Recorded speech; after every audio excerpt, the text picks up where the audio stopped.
Hi everyone, welcome to Korean Express YouTube channel. In this video, we are going to learn 10 Korean words.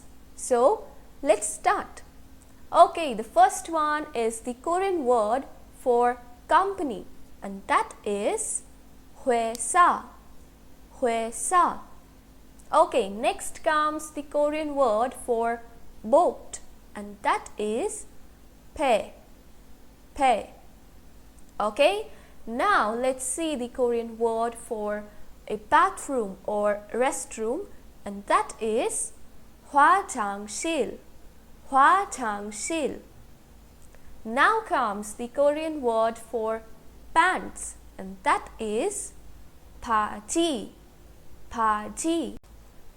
Okay, now let's see the Korean word for photographer, and that is 사진작가.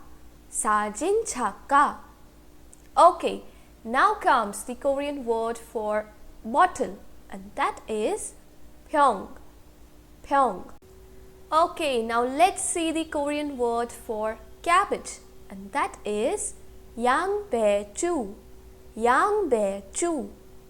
Okay, now comes the Korean word for police, and that is 경찰.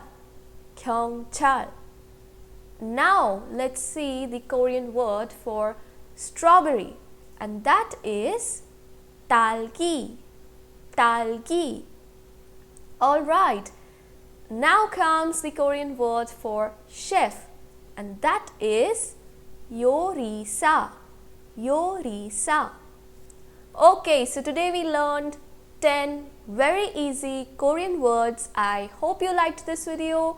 Don't forget to like, share and subscribe Korean Express YouTube channel. Thank you.